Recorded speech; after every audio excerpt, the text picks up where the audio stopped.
Hi guys. In today's episode of Stay Mentally Dope, Jasmine and Charmaine are going to discuss Gabrielle Union's book, We're Gonna Need More Wine. In this episode, we're going to go through all the themes that Gabrielle Union talks about is growing up as the only black person, being invisible, not listening to herself, and all of the funny stories that she has that goes throughout this book. Join us in this episode as we learn about We're Gonna Need More Wine. This is Mentally Dope. Join us, Charmaine and Jasmine, two black licensed therapists, as we build a bridge between mental health and black culture. Come on, it's gonna be dope. Hi guys, it is Stay Mentally Dope time. That's us. That's us. That's Jasmine. I'm Charmaine. And today we are doing something a little bit different. If you guys have watched our show before, we talk about movies and music and all Everything of at these the different intersection. things. Black culture and mental health. But today we're talking about Gabrielle Union's book, We're Gonna Need More Wine. And I want to say, for one, that she looked gorgeous on the cover of this book. Mm-hmm. I loved it. I mean, Gabrielle Union normally does look gorgeous, but I did love the cover of this book. It was super cute. She's quite photogenic. Yes. So it's a wild ride, y'all. it was like literally from like the very Hold on first to my chapter. seat, 'cause When it's a I read the wild first ride. chapter, I was like, So this is what we're doing? Okay, this is what we're doing. and then I kept reading, and I was like, are these like really the stories from our life? Did this like actually happened? Okay. I love her, but I feel like, and I was like literally telling Jasmine this, that as I was reading this book, I felt that I was reading it in her voice, because I do love Gabrielle Union. She's one of my favorite actresses, and I feel like that she's so animated when she talks, and then like the characters that she plays, and like how she tells stories, and like even like when I've watched her do interviews, like how she shares stories. And I was like, I read the book literally in her voice, and I read it with like her dramatic pauses and her like face looks and all the things. And I was just like, She wrote it that way too, honestly. yes, literally. And I was like, I could just like see her sitting at like a party or like a dinner and being like, so guys, let me tell you about this one time that like this happened, and like you're never gonna believe this, because I literally did not believe a lot of what I was reading. But How old is she? I think 50. Just 50? Okay. It could be 51. I'm not sure. Tell? I mean, yeah, that Who part. could look at her and that tell? part. I mean, based on looks, I give her like 35, but Truly, but some of the stuff I'm just like, it's a different world out here, man. yes, It's a different world. from where we come from. Yeah. So if y'all have read this book or read this book during this time, please let us know. Please comment. And I'm sure we're going to miss some stuff, but I just want to know people's opinions. It's just very interesting. Yes. All of the themes that we picked up. And she kind of like bounces around, so we tried to like break it up into like different themes to like be able to clump stuff together. Like we said, we may miss stuff, and if we do, please comment and like let us know, or be like, y'all did not mention this and this was hilarious, or this happened, because we want to know your thoughts too. Mm-hmm. So our first theme, which I feel like just permeates throughout the whole book, is the way that she grew up, Gabrielle, which her family calls her Nikki, which if I was her, I would not tell people that. I would like to keep it for my personal self, because the public don't need to have everything. But she grew up in a community where she Not even just like her family. Everybody knew her. It seemed like that she wasn't called Gabrielle. It should be like, became famous. her stage name. But Yeah. I'm saying, like, don't call me my stage name. But she was grew up as the only black person in her. Not only, but probably very few in the neighborhood. She did kind of in the identify community. that when she was in elementary school, and what was it, in Pleasanton, California, that when she was in elementary school, that she was like the only, and like when the other girl came, that's when she was like, ooh, I don't know her. But so yeah, we see this in this space where she grows up in a city or a community where the population is majority white. And for a lot of individuals, I know that me and Jasmine can both attest to this, to a lot of individuals who have who have grown up in these spaces, there's a lot of different levels and layers that come with this.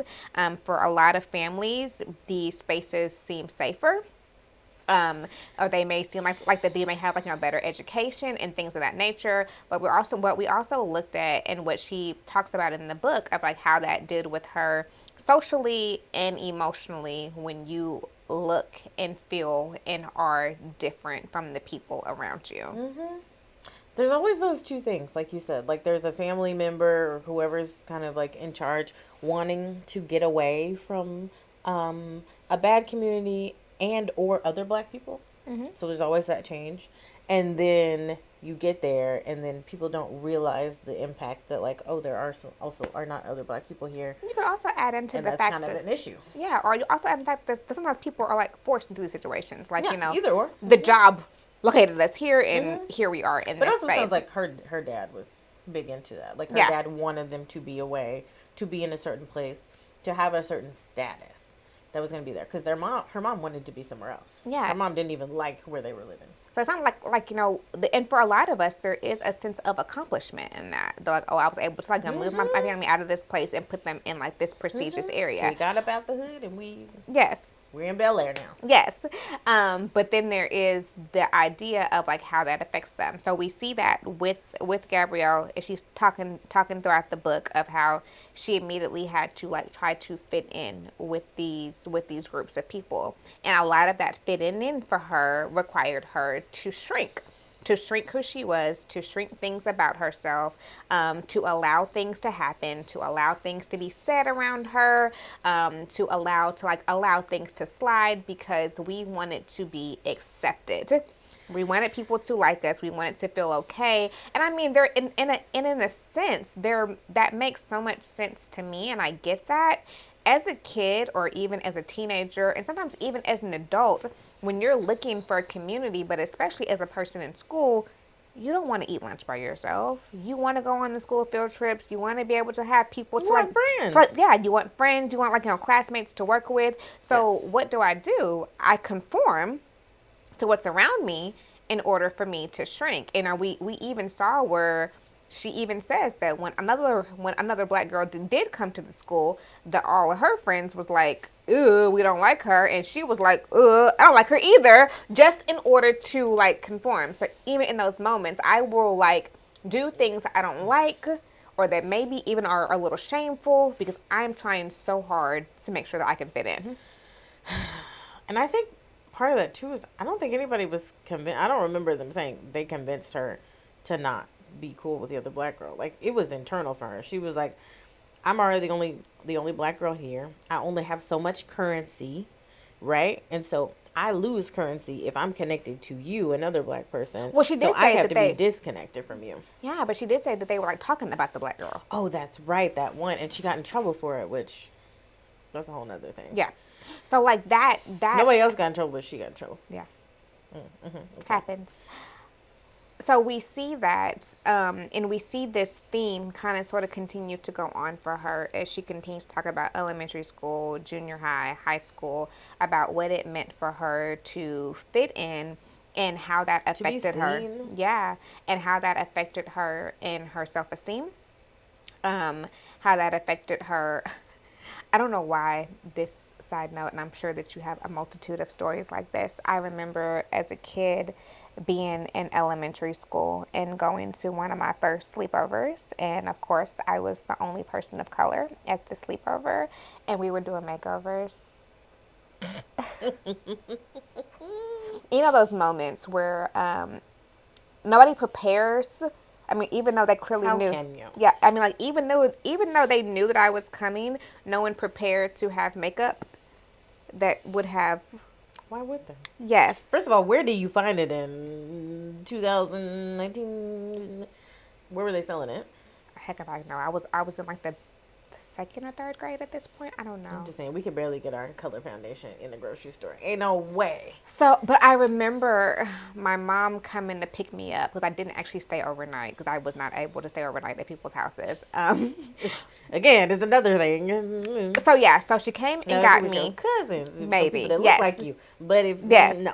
But she came and got me, and I remember like the look on her face when she picked me up. And I mean, I have like bright like pink lipstick on, and I have like this like pink eyeshadow all over my eyes, and my hair is like because like I have like thick natural like not permed hair at this point, so like they pulled it out the ponytail, so it's just all over my head with like a middle part, and she was just like,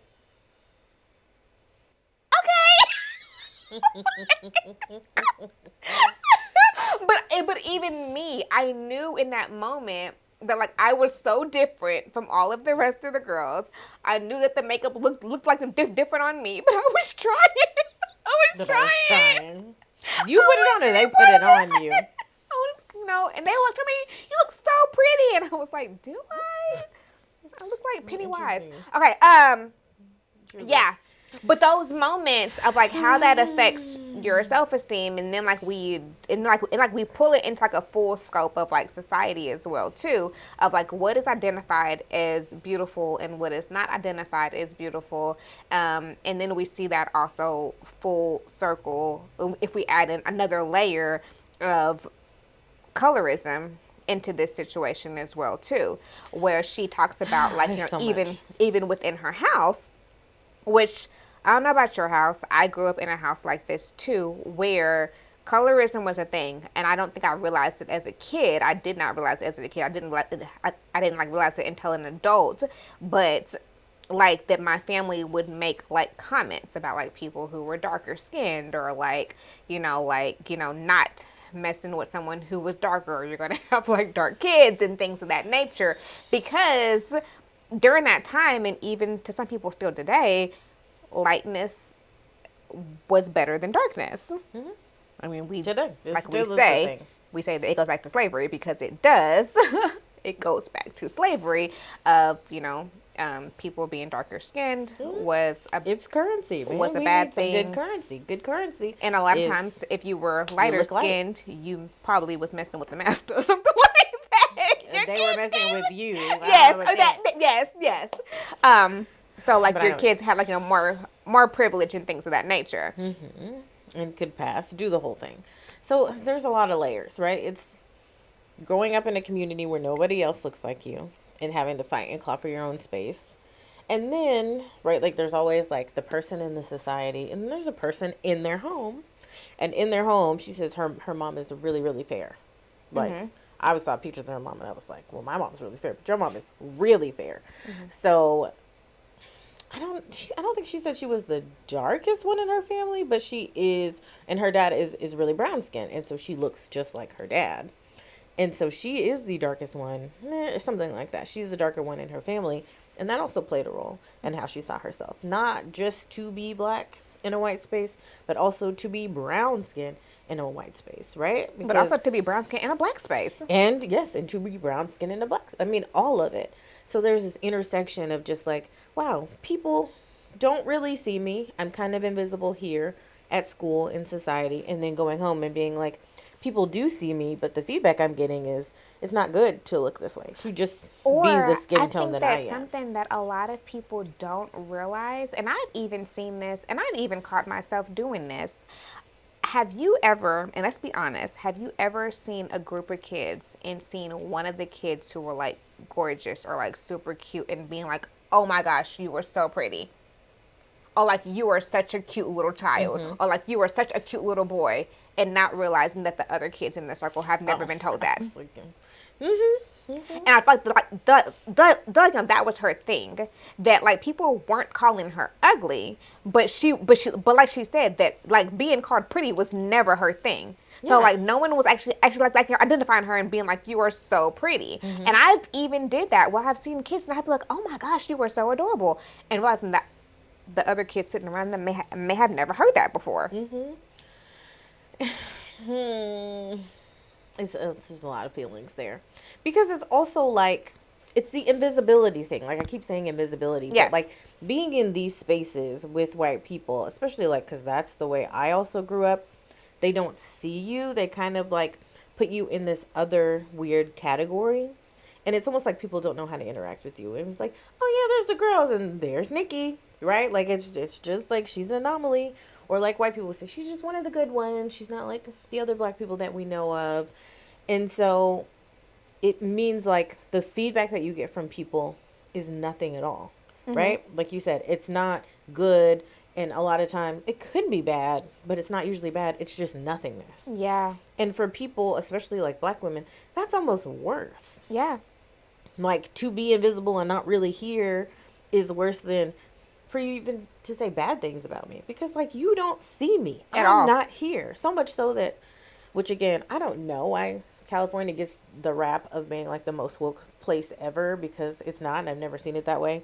There might be some communities in LA and the Bay Area that are woke, but like most of California is not woke.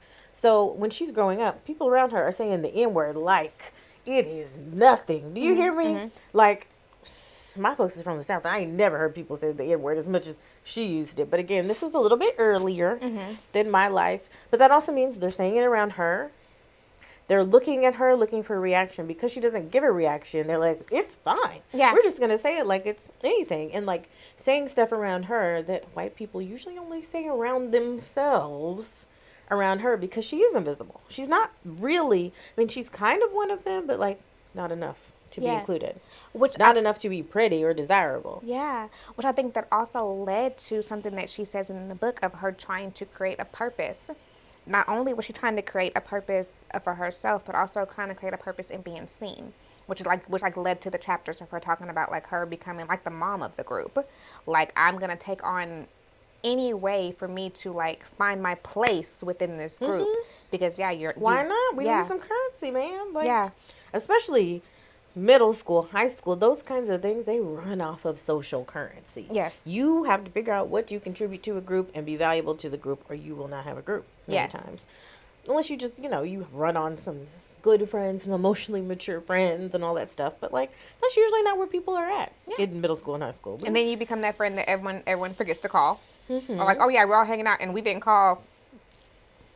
Oh, yeah. We never called you. Sorry. Yeah, you got to make yourself valuable. So, like, I understand the hustle. I feel you. So, part of that is also, she talks about having to learn more about her blackness, going home to, Chicago? Nebraska?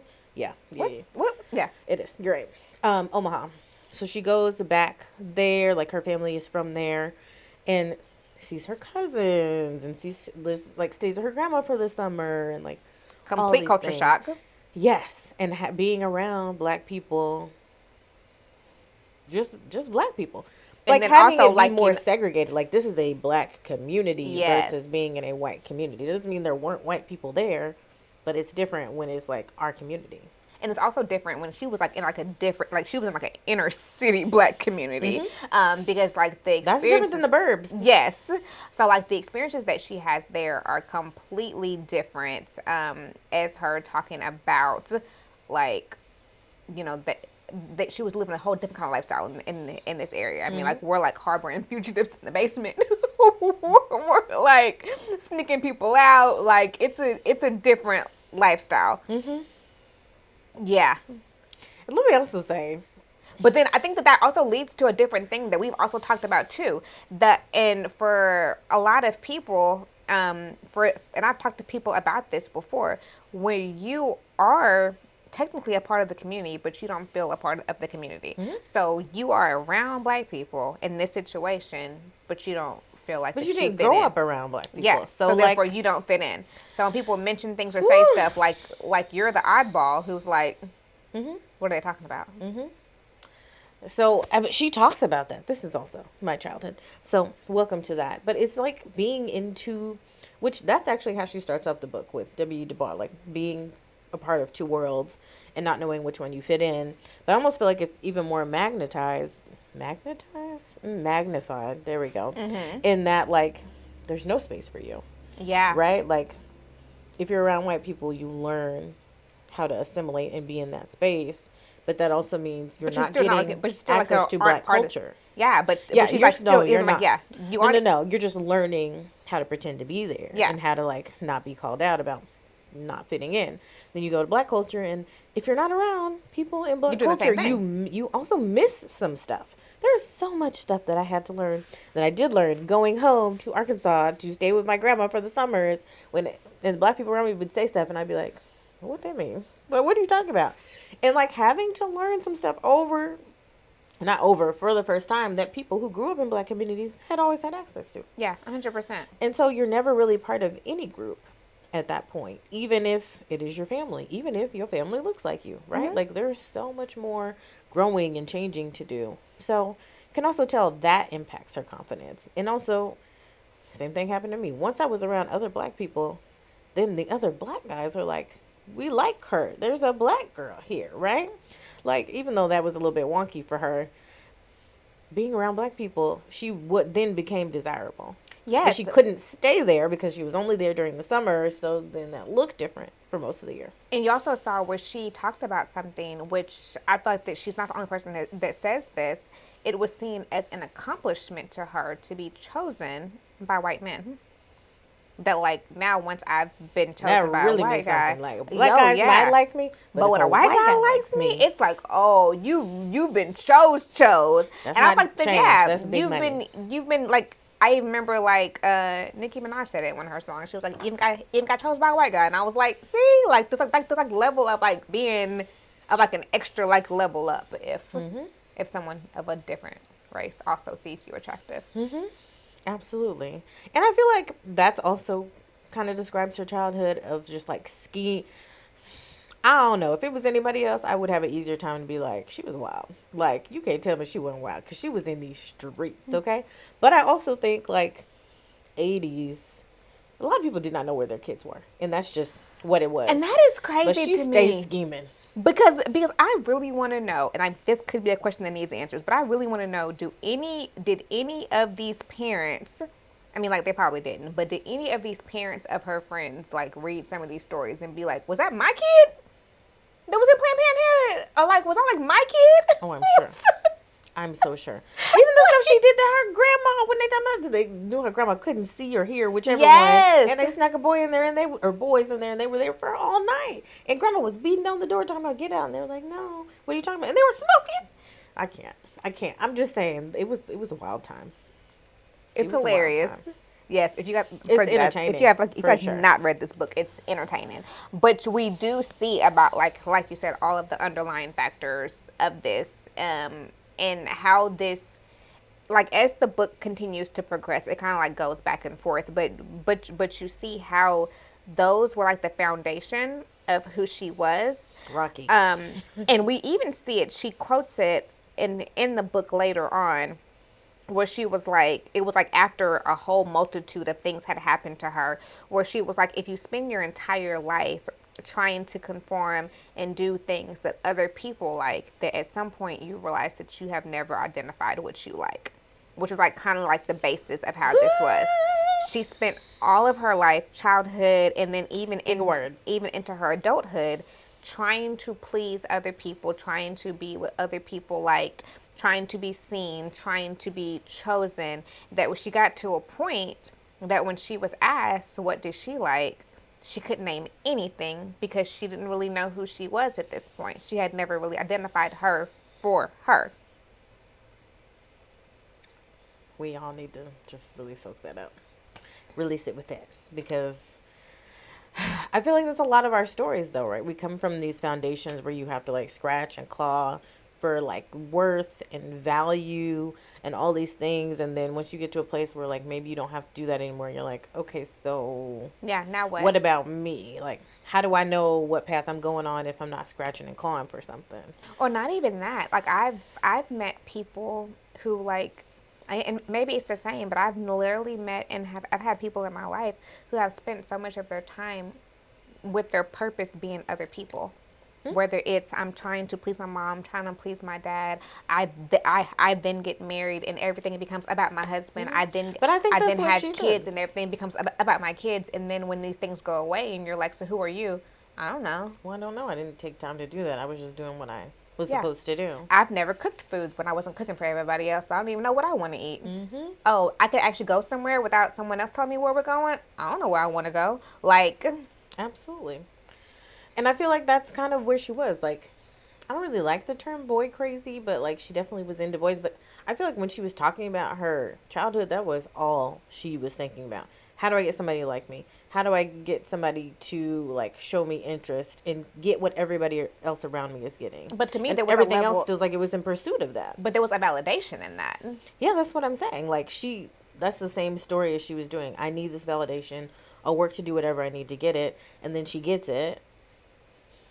And then what? She didn't know. Like, she's still not doing the internal work of just like, do I like this person? Do I like being in a relationship? She's just like, I'm chosen. This is what up. This is what's up. This is what we're doing. And the hard part about that is that we also see, and which continues throughout the theme of when these relationships were negative, we still fought to be chosen, even if their situation was negative. There were a lot of relationships that she got in, like she moved on very quickly. Like she was in a relationship and then she met somebody and that person chose her and she was like, okay, well, I'm done with that. I'm moving on to this. Well, she actually, you know what I mean? she actually says that in one of the chapters she gives dating advice, and she says I do not agree with people who say that you have to be by yourself in order to heal and get over a situation. I can be dating you, and she said I also believe that you need to have a plan C, B, C, D, and E for people after the situation. I need to have somebody in the pocket so that I can like move on quickly. I think like that's basically our point though. Like too of just like you're always in pursuit of what's next. You don't get a lot of time to figure out what it is you want and what you need. Especially if you're always doing something, which I got opinions about that. And I'm not even saying that she's wrong. I think sometimes we do a little too much of saying like you can't be in a relationship while you're healing and working 100%, on yourself. I think like, we're always healing. Exactly. I think you absolutely can, but that also doesn't mean you should always be in a relationship. Yeah. That doesn't mean like at some point you need to take a break and be okay with being with yourself and liking that person because that's going to impact how you're in relationship. Yeah, because I think that we've said this before. You have to like take inventory so that you're not like repeating the same relationship over and over again. Because if we don't ever take inventory, you're going to be the same person and repeat the same things over and over again, and you're not ever going to have a healthy relationship. So there's a bit of both in that. But we see, like we said, that in a lot of situations she was not taking inventory. She was not really getting a chance to identify herself, so therefore she was not listening to herself. And there was multiple different stories to where red flags were coming up, but she was not identifying the red flags or quite listening to herself when something within her. She identified the red she flags. still had the instinct within her that like, hey, this is not right, or we need to leave, or something's not not good, and she wouldn't trust herself, which I think is also the same thing too. That you don't a branch off the same tree. Yeah, you don't always learn self-confidence and like the ability to say, hey, I have good instinct or I have discernment in these situations, so therefore when it does happen you don't always listen to it. And sometimes, unfortunately, there was definitely 2 stories in the book, at least 3 maybe, where it was like pretty detrimental to her. For one, if you guys do not know her story, that she has said before outside of the book that she was raped when she worked at Payless. And there was multiple times in this. I would have never shopped at Payless if I wouldn't know. Oh, but there was multiple times in this story when she's talking about it where she's saying that she identified times where she like knew something wasn't right, where she knew something was wrong, and she just did not act on instinct and believe in herself the way that she should have. Well, she does what a lot of us do, which is like talk yourself out of it, remind yourself that you're supposed to be polite. Yeah. I think in this situation with the Payless, she was saying because she is one of few black people in that community, because the person who robbed the Payless store was also a black man, it would have been rude to be like, what are you doing? This is weird. The vibes that you're giving me are strange, because what we do as in the black community, or at least what I have learned, especially when I came down to Arkansas to be with my family, is that you speak to other black people. You go out of your way to connect with the black people around you and in your community, because we need to have good connections with black people. Well, you never know when you're going to need the black person across from you, so you're going to spend time to do that. But if that is like an unwritten rule, and the other part of it is like, but he's giving me vibes that don't feel good, which one outweighs the other. Like, what do you do in that which situation? Which is hard because, the part of you that wants to know, like, am I being biased? The hard part for me is that I am equal opportunity. I don't care if you're an 80-year-old white woman. I'm still hiding my purse. That's just for anybody. Like, that's just me at all times. But I do understand. Like, if you come from that foundation of just, but I do what I'm supposed to do. Yes, I do understand that, though. I always think about the movie Crash, and Sandra Bullock was like that she saw Lorenz Tate and Ludacris's characters coming, and she like immediately grabbed her husband's arm, and they were like, "Oh, look at her! She got scared because like she saw us walking." But the funny part of that movie, if you guys have not seen it, was that Ludacris was like, she thought that we were gonna rob her, and Lorenz Tate was like, "But we are," and they robbed her. But it was like but I do get that part of like, is it an like on that biased part of you that's like, oh, I see this type of person and I want to like clutch my purse, or I want to like step to the other side because I don't want you to get too close to me of like what's going to happen. And I think that sometimes like we do realize that like we have those parts of us. It's just hard. But sometimes some people, may give you the ick, and it's not because of that. No, definitely. And I don't think that was necessarily what she was going through, but I think that is a part of it that people experience. And I think that is the hard part, especially like if you've gone through a trauma or something difficult, not spending a whole lot of time or like trying to get yourself out of beating yourself up about what you should have known, what you should have done differently, how you should have listened to yourself, like all of that stuff, because it's all very complicated. Yeah. Like our brains and our bodies are really wise. They give us a ton of signals all the time, nonstop, and it can be hard to discern like which one do I need to listen to and which one do I need to try to calm down. But the hard part about that is that you're like you said, your brain is telling you that something's wrong, but sometimes it's based on wrong information. But it's hard to discern which one that is all the time. Yeah, 100%.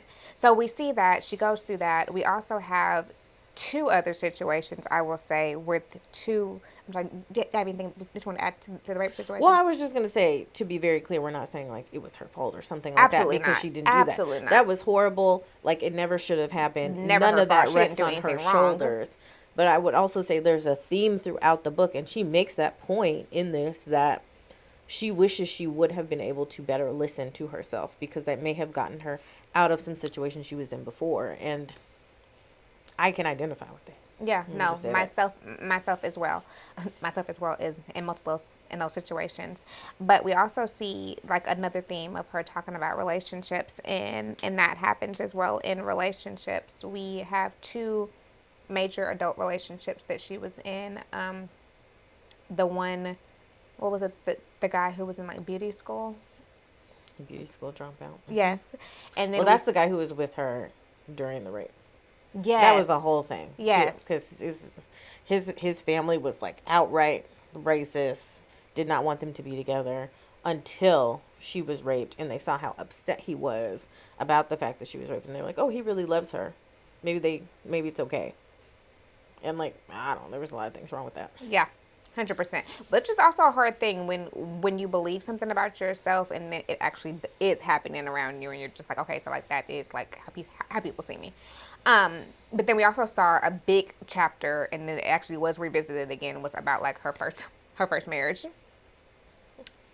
which I don't know. I don't know where that man is now in life, but moment of silence for that marriage, because. What you gonna say for that man? No, for the whole marriage. For the man. Pour some out for Chris. Yeah, because that was a situation. Okay, y'all. We have reached the end. Of course, let us know what you think. Let us know how this resonates with you. Let's just say that this is not the end. This is a to be continued because we're not done with this book yet. So join us for part 2. Absolutely. Stay tuned. It's coming soon. But otherwise, stay mentally dope, y'all.